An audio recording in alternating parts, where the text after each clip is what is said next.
are you happy? Like, what is retirement? What have you learned about yourself? Yeah, I think I've learned more about myself in fatherhood and in marriage than I have ever learned, ever. Because when you are building a family, you quickly learn about things that you just gotta adjust, right? From being a father to maybe being unselfish, to being patient. Patience is a huge part of, I think, fatherhood and also being in relationships. And that's something that, you know, I've had to work on, I've had to learn, things I've had to grow from. But I've learned so much about myself, especially in COVID too. COVID, me and my wife basically had to homeschool our kids. And so it's just going through all these different experiences. That just sucks. I don't That mean to was cut horrible. you off. Oh my God. That was horrible. I never done That was horrible. That was bad for me. Bro, they just trying to get us to homeschool the kids again. Oh no. No. We paying whatever tuition they need. Take these kids, bro. Take these kids, man. That shit is hard at homeschool, boy. I'm so happy where my life is right now. You know, the Heisman Trophy stuff, I always knew that was gonna correct itself. I just didn't know when, honestly. I just didn't know when. But I knew at some point in time it was gonna correct itself. Right. And here we are. But you know, I am happy with where I'm at. I love working at Fox, doing our college football show. That gives me a lot of joy because, you know, we get a chance to just kind of now be ambassadors of the brand of football, you know what I'm saying? And really— And you're doing a phenomenal job. Yeah, I appreciate that. And really, that's where my life is. That's where my focus is, on building with my family, and building a business outside of Fox, building a brand for my family. But I'm happy, man. I love where I'm at. Me and my wife are in love. We celebrated, 8 years of marriage this past summer. And we've been together 10 years, 10, 11 years. And it's been great, man. It's been a great ride. We've been through our ups and our downs. What's the key? The key to being married? What's the key? Having a strong marriage, a strong relationship. I don't think there's one answer, because I think there's a lot. But if you're asking for one thing that I think has helped us tremendously over anything, is laughing.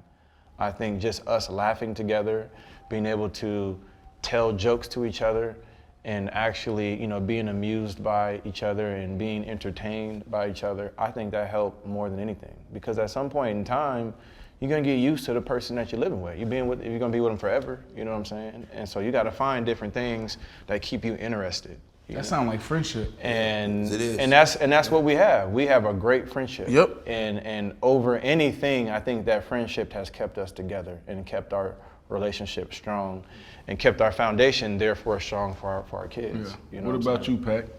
What do you think the key is? I think the main key is enjoying each other every day. You know what I mean? Sometimes, even myself, I use myself as an example. I can sometimes get distracted about everything else I'm doing and forget about just the little things, you know what I mean? Like, I'm always buying something to take home, you know what I mean? Yeah. Oh, baby, you going to the store? And I've bought, I'm just saying, a piece of candy, say some M&Ms. So every day I go to the store, mentally I'm like, let me get back these M&Ms. Bringing something just back so, you know what I mean? Because that's our tangent, or you're a provider. Yeah. You're a provider. And sometimes you doing so much and with the kids and this and that you forget about sometimes, hey, look, let me address this with her, or let me do something small, you know what I mean? Yeah. And that's my whole thing. The little things you have to take care of with the fam, because they can become big things. I've always felt that, and it's not always felt, this is what I've learned over time, is that the man is not only the head of the house, but he's the foundation. You know what I'm saying? He's at the bottom. A lot of times we're taught to, I'm the leader, you gotta listen to what I say, do what I do. But at the core, the man is the foundation. You know what I'm saying? We provide stability. You know what I'm saying? We provide the like when you're building a house, right? You gotta build a strong foundation to that house, or it's no different than for me as a father and as a husband. I gotta be at the bottom, and I gotta understand what comes along with that. You know, it's not just about me telling my kids what to do or telling my wife what to do, but you know, making sure that I am the provider and the protector, you know what I'm saying, for my family, and building that foundation from there, from the ground up. And I think it's just a different perspective than understanding, oh, I just got to be the leader, right? Because yeah, you do, but don't forget about the bottom too. Don't forget about the stability. Don't forget about, protection. You know what I'm saying, the protection and all those things that allow your family, your wife, and your kids to be able to go and have, you know, a great life. Well, let me ask y'all this question, and welcome to the show, Omar Kelly, super producer. When did you guys step into your manhood? Yeah. Right? Like, it's a difference. You said you've been with Lil for 10, 11 years. So you got together when y'all was 26. Step into your manhood where it's like, to put those words together. Yeah. Like, to be able to sit back and say, like, I know I'm supposed to lead, and sometimes I might look like this, but I got to create stability. Yeah. You know, I got to laugh. Yeah. Like, that's, to me. That's an everyday thing, though, that you're learning every day. You're trying to get better. But when did it click, though? That's what I'm saying. When did it click for you? Like, oh, damn, like, I can't talk like this no more. I can't do these things anymore. Yeah. I think it's when I had kids. Yeah, because you don't want them kids to see everything. Yeah, exactly. And at the end of the day, you also want to pass on, we all try to pass on the best side of ourselves to our kids, and you hope that they don't get, you know, the other sides. But like you said, it's every day. Like I'm self-scouting every day. I'm working on, maybe I said something wrong to my kids the wrong way. Yeah.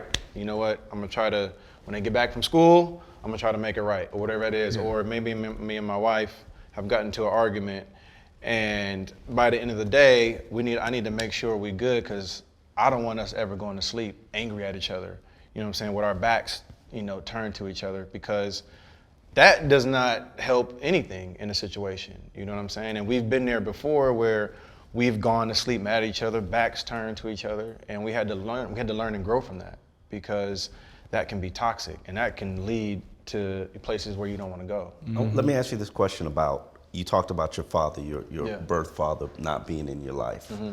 How much do you think that impacted your journey as a father? It impacted everything. It impacted everything for me, because everything about why I wanted to be great was because I wanted my dad to understand and see, this is what you could have been. You know what I'm saying? I wanted my dad to see, you could have done this, you could have been this. And that became my drive. It became my drive when I was young. I wanted to make him jealous. I wanted him to hear about me all the way up here in LA, you know what I'm saying, in Inglewood from San Diego. And I'm saying, I wanted reporters to be writing stories about me. He opened the paper and be like, damn, that's my son, you know what I'm saying? And so a lot of my drive came from just wanting to be better than my dad and wanting to be, you know, the best version of myself, so that but what I learned as I grew up was my dad never met his dad, ever. Never met his dad until, I want to say it was about 7, 8 years ago, he had met his dad for the first time. And he met him one time, and that was it. They didn't keep in contact. They didn't talk. It was just a meeting. I wasn't there. He met him, and that was it. And I had no idea his dad lives in LA. What? I've never met him. Granddaddy right here. I've never met my granddad. I don't know if he lives, I think it's Orange County. I think he lives in Orange County from what I heard, but I never met him. You know what I'm saying? So as I got older, I started to understand that, okay, well, he didn't have his dad. So he never had a man to show him how to be a man and how to be a father. And that's the growth and the maturity portion of it, right? Like as a young kid, I think I had this built up just, you know, anger and resentment for not having that. But then as I got older, I started to understand the dynamics. And even my stepdad, who was at home, he didn't have his dad. His dad didn't raise him.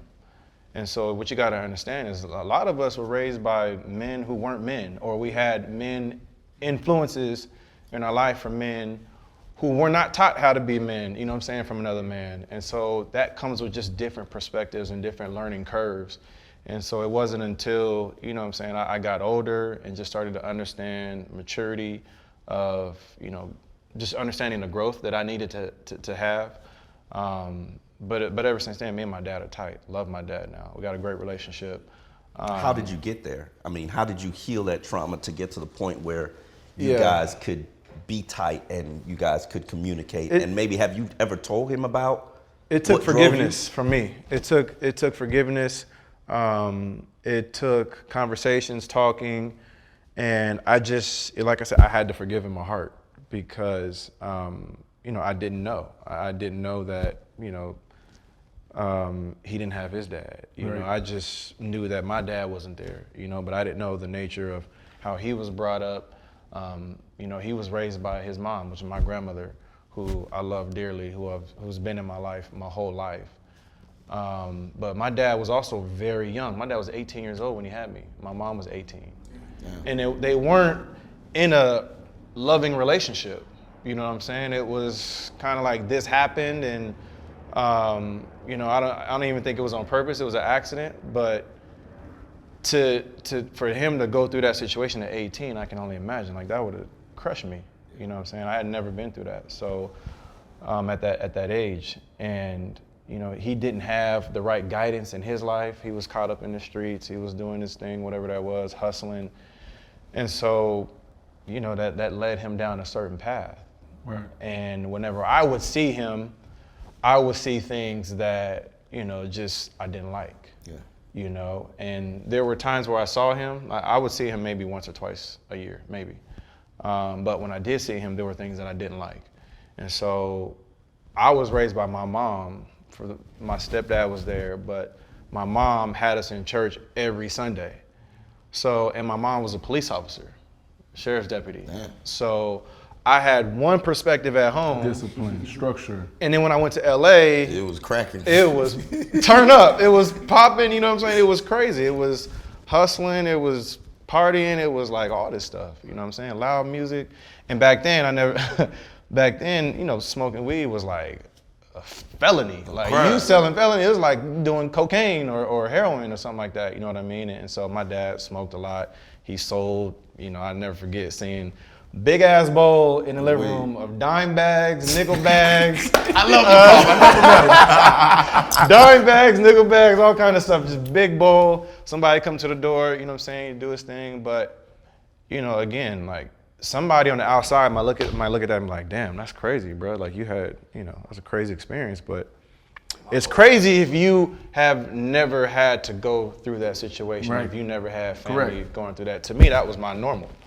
You know what I'm saying? But for my dad, that was his normal, and he never had anybody tell him, hey, you probably should change this, or you should probably change some things about your life. So I just had two different experiences when I was in LA, when I was in San Diego, and I utilized and I bet you that prepared you. And it prepared you. That had you ready for all everything, SC. Bro. It had you prepared for the bullshit that you got to deal with. Mm-hmm. Then you can switch your shirt on and put on a button up and handle your business. Exactly. So I think it built me. You're right. Hearing what you're telling me now, I wish, like, I come from an environment where it's just like your dad. Yeah. You know what I mean? We didn't have the structure part where, hey, look, we're gonna go to church every Sunday. Mm-hmm. This is the right way to do it. Mm-hmm. You get what I'm saying? I always tell somebody, if you don't believe in none, you must be a fool, because it's got to be some kind of guidance and structure. Yeah. You know what I mean? Well, what's your Bible? You know what I'm saying? What is your Bible every day? What's the thing that influences you? Is it Instagram? Is it TV? My Bible is the kids. Is it like, what is the thing that you go to when you wake up? And that's your Bible. That's going to be the thing that, that you go towards. You know what I'm saying? And so, for again, like you're saying, Pac, it's the experiences that I went through shaped me and helped me to go through the things that were coming towards me. And so now when I look back on it, I'm thankful for those experiences. I'm thankful for those times. I went up to see my dad, and we might have had some disagreements, but we were able to eventually overcome that at some point. And then going back home, being raised by my mom in San Diego, and it's just a whole different lifestyle. It's structure, it's strict, it's discipline, it's like, you know what I'm saying? So it allowed me to make a choice. Right. That's what it did. Right. I saw the best of both worlds. I saw what I didn't want to be, and I saw where I needed to be. See, I think this conversation is a big conversation, because Pac, you said something. If you don't stand for anything, you're a fool. And I hear you say this a lot, you know. And you asked the question, what's your Bible? I feel men, we have to be able to define what a man is. Yeah. Like you have to be able to articulate that, okay? Yeah. This is what I believe in, here's why. Because there's so many distractions, so many things that come in your life that can just push you anywhere in any way. Right?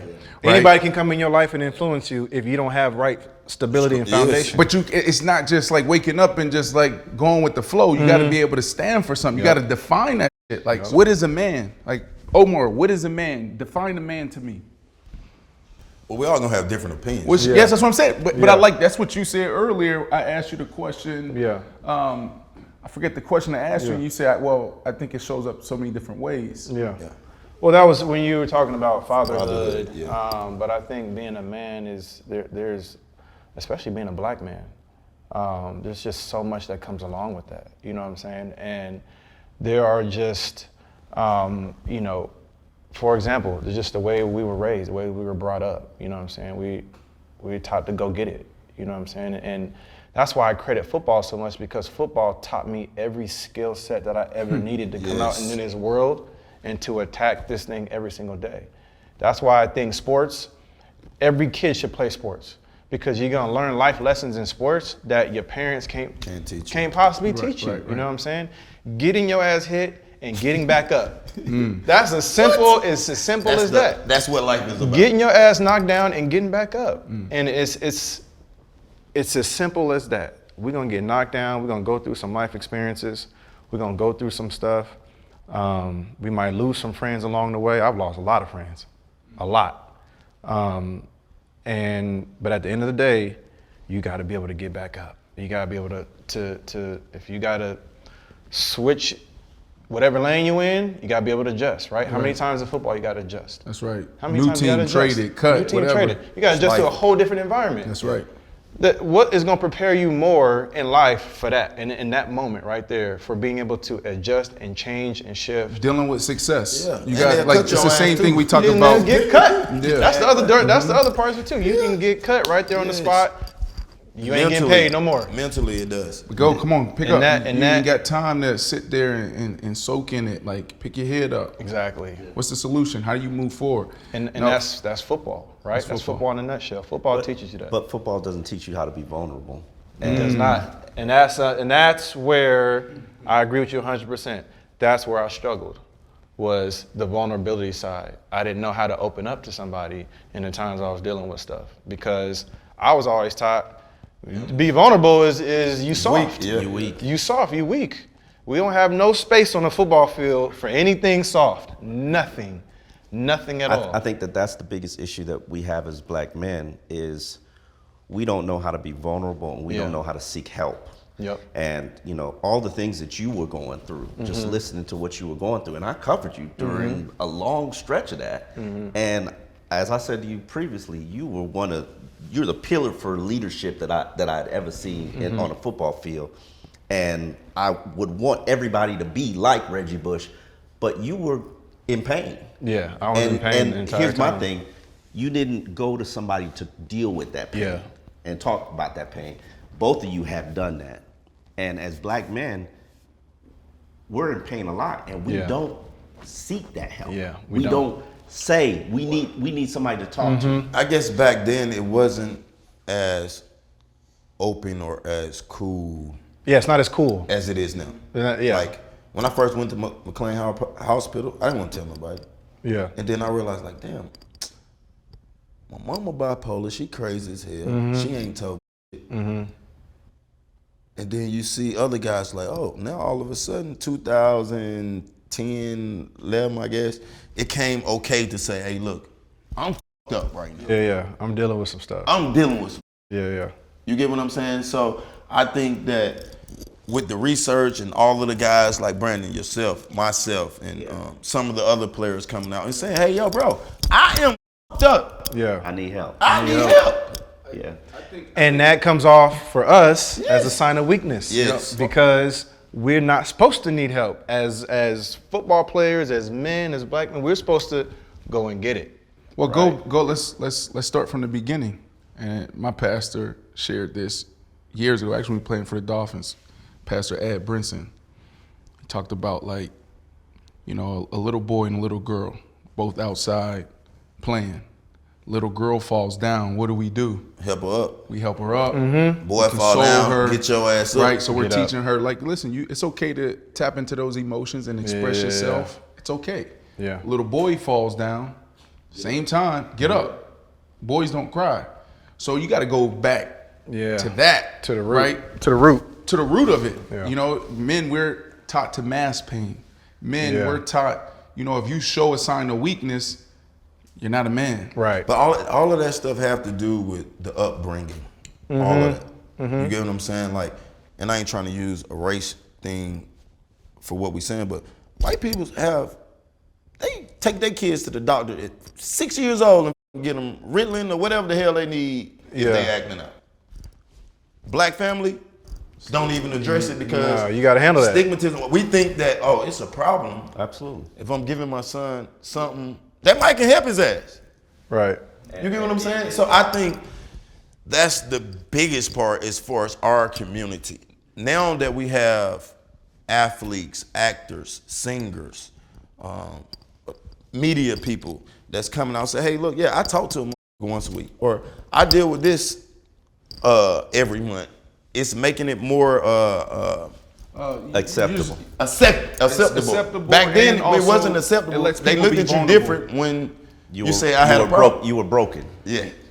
So let me ask this question. Like, how do you guys, we all have boys that we're raising young men. It's a thin line. How do you raise a man, but also raise them to be able to embrace the feminine side as well? Because there's the masculine and there's the feminine side. So how do we raise men to be able to tap into those emotions, show the vulnerability, but also still be when they need to be That's something that I'm working on every day. That's just something that, because again, being vulnerable is not something I naturally do. No. Because we spent so many years pushing that side of it away.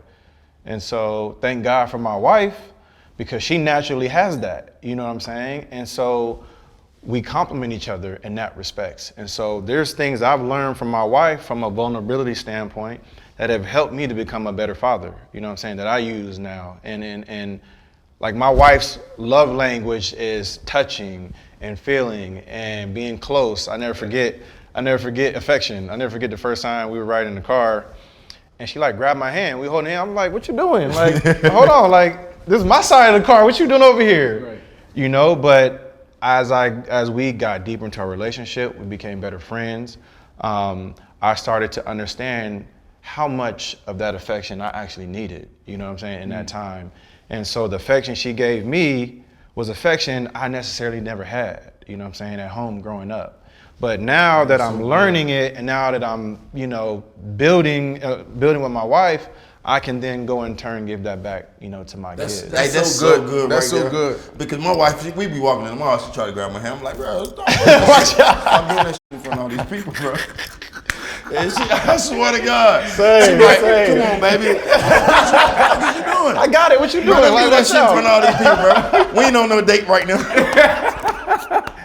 Hey, listen, I think a lot of us, I struggle. I still, to this day, all the work that I've done, you know, I find myself still struggling accepting love. Yeah. You know what I mean? Cause in football, it's hard to do. It's where we came from. It's the environment we were raised in, a barbaric sport. Right. You gotta understand, it's no different than when they was back in the Roman times, fighting tigers and killing each other, gladiators in those arenas. Yeah. It's just a different arena now, right? It's still violent though. Yes. Yeah. And it was way more violent than when we was playing. Way more violent. Way more violent. Crackbacks, cut blocks. Oh my God, crackback. I feel like I survived one of the hardest hits in the history of the NFL in the Philadelphia Eagles game in the playoffs, where Drew Brees threw me a wide route, and they ran a zone blitz. I remember. So the linebacker blitzed, but the corner sat, and it was open season. I'm up here like this, and Sheldon Brown full speed. You know what I'm saying? But that's the game. That you probably got kicked out from the game for that now. For the rest of the year. Yeah, it gets suspended for the year for something like that now. Right. But the game was just different. It was way more violent. It was way more, you know, just, it was taught differently, you know? And so that's the barbaricness of the sport we were raised in, and that's why, you know, we still are learning how to get to that vulnerability. I like what you said, still learning. Last thing before we go, everybody go around, just give me one term that defines a man. Oh. Nurturing. I think it's important to nurture not just your kids, but your wife. And when your wife is in pain, or when she's going through something, you got to provide her that safe space. And that's one of the things that I'm dealing with now and I'm struggling with now. And vice versa. She has to do the same for you. I think that that's part of a loving, healthy relationship and nurturing. Right. Yeah. I think it's being a protector.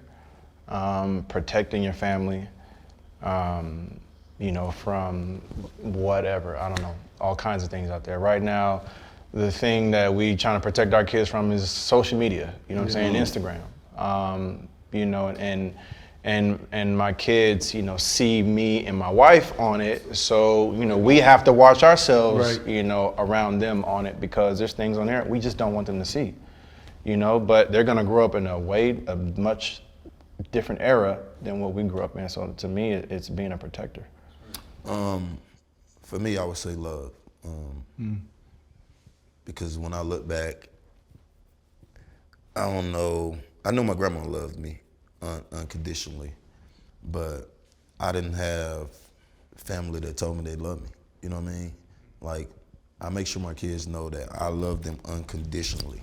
The protection part, they probably know all of that already because of what they done seen on the news. You know what I'm saying? They know them with the bug.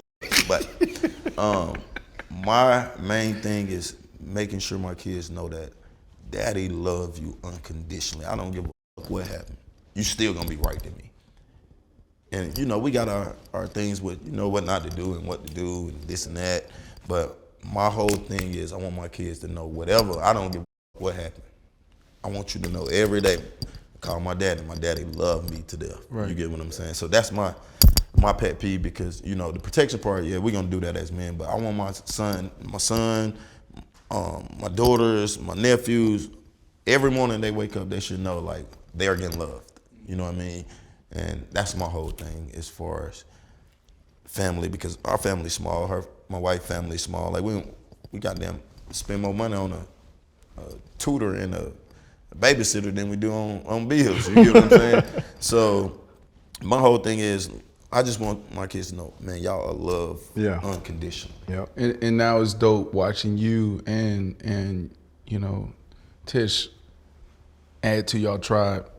You know, they adopted Chris Henry's kids. So I don't know if you. That's right. I did see that, bruh. I forgot all about that. That's so dope. I seen that story. Yeah. I'm sorry I didn't even mention that, big dog. But when I saw that, I was blown away because, one, when we talk about just full circle and just how, you know, you can go through some of these life experiences and then you're able to then give some love to somebody, to a kid like that when, you know, you didn't have that growing up. To me, that's the best part, and that's why we do it. You know, is impacting, you know, as many kids as we can. You know, I'm coaching my son's basketball team, and these last couple years just coaching, I've been able to, you know, feel like I can fill that same void with some of these kids, just impacting them, teaching them the right way. Teaching them how these things on the basketball court can help them in life. You know what I'm saying? Same things that we learn. But Pac, that's so dope, bro. I'm sorry I forgot to even bring that up, man. That was dope. Yep. You haven't given your one. No, I'm gonna do it. And there was something on social a couple of weeks ago where, you know, Junior said something and he was like, you know, I ain't got it yet. Yeah. Right? And then Pac responded to his post and he was like, what I got, you got. You know, you got it. Yeah, he talking about, he said, I'm balling, but I ain't rich yet. Yeah. You staying in a fucking $3 million house, man. You rich, nigga. You just ain't got it in your pocket right now. Right. Love, bro. For me. That's dope, man. For me, it's vulnerability. You know, Curtis Martin talked to me about this, you know, years ago. And it goes back to what we were talking about earlier. we have to be intentional in vulnerability. We have to learn how to be vulnerable. Yep. It's hard for us to. It's almost impossible for us to tell each other, sit down as men and be like, yo, bro, I'm hurting right now, I need you, right? Or this is what's happening. Or Pac and I had a conversation maybe a month and a half ago. Pac called me and he was like, Pac was like, he was like, yo, bro, like that didn't sit right with me. That hurt my feelings when you did that. I'm like, damn, bro, I appreciate you calling me and you talking to me about it. But that was not my intentions. Right. So that was a big boy conversation that we had, but most men don't have that conversation. A lot of men can't do that. I've been in situations where being some of my friends, a lot gets lost in translation, right? Yeah. Like when you don't communicate, how big is communication in a relationship? Right. It's everything. Put it on the table. Half the stuff can be solved if you just communicate with your wife. That's right. You know what I'm saying? Or if your wife just communicate with you. And to me, that's we want to be vulnerable with our ladies. Yeah, exactly. But just being able for y'all to, that's good for also yourselves internally, because now you know I can go do that. You know what I'm saying? Maybe before you didn't feel like you can do that. You feel like you can cross that line and just be like, hey man, let's just have a real conversation. You know what I'm saying? And that's growth. That's everything. That's maturity. And that's what real men that's do. What real men if do. I got a problem with, I'm not finna sit here and be pissed off with you holding it in about a simple ass Instagram But do it post. with vulnerability. I'm gonna tell you, hey bro, that post, what's up? Yeah, but it's a difference. It's a difference how because you could have came to me and really like, yo, dog, woo woo woo, with a lot of energy. No, but you ain't come. But you came vulnerable. I didn't think. Me personally, I know you as a person. First and foremost, whenever you post some shit, I know it's not coming out of a bad place, regardless of what the post is. Yeah. Whether I liked it or not is on me. Yeah. So when you post the post, I'm like, the fuck is Brandon posting this for? Call his ass. Hey, bro. Like, what's up, Pat? I like, bro, what's up with that post, bro? I'm like, huh? I'm like, yeah, bro, I don't think that was. He's like, well, hold on, let me explain it to you. Yeah. We got through the conversation. He's like, yeah, but this is why I'm doing this. I said, all right. I said, I'm cool with this one, but don't post shit no more. Simple conversation. You get what I'm saying? Then holding it in. Rather than holding it in. I said some dumbass word on, what was the word that I tried to? Pacifically. I said it wrong again. We had a great moment on the show. He was trying to say, what'd you say? So they end up he said taking, some ocean. So look, said some ocean. They end up taking the clip and posting it on Instagram. Yeah. Right? So I'm like, yo, like y'all trying to throw me up under the bus right here. You know what I mean? Y'all think this shit funny. I don't think it's funny. And then he was like, no, Pat, it's good for da-da-da-da. And this is the only reason probably I just really chill with it, because this motherfucker's smart. You know, he is smart, man. It's like, yeah, you see how throwing Charles Barkley words out there. I'm like, first of all, I'm not Charles Barkley. Second of all, you had a good point just there. So I'm gonna let it ride. But like, and then he gonna drop a whole T-shirt line specifically, and they gonna rock with it. That's the whole.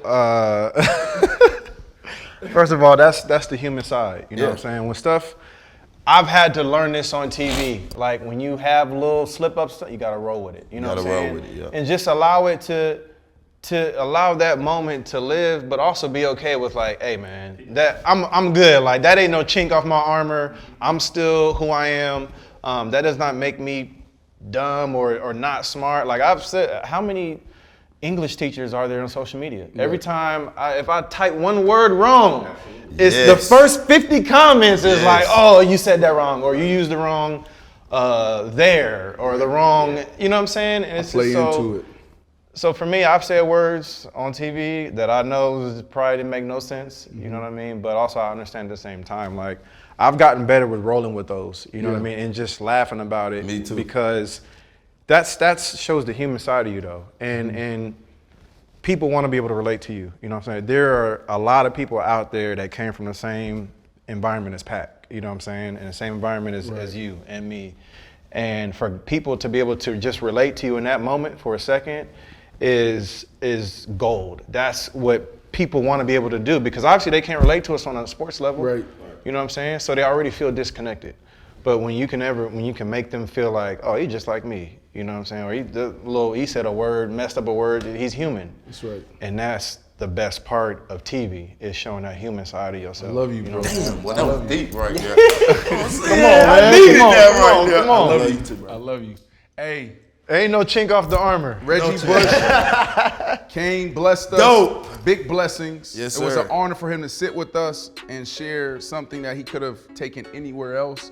We had a Pacific conversation. Say it again. Pacific. Yes. We did. We had to fight to get a meal. Yeah, wrongfully accused. We had to fight to get appeals. That's why we right to get a deal. He on the team, he gotta eat, you know. Despite your skills, keep it riding for the fam. You gotta light the wheels straight up. But in the past bad, work up in the trash bag. I'll pass a lot to take the test before I pass class. And my family needed bread, I had to come correct. That's why I keep airing it out like I just passed gas.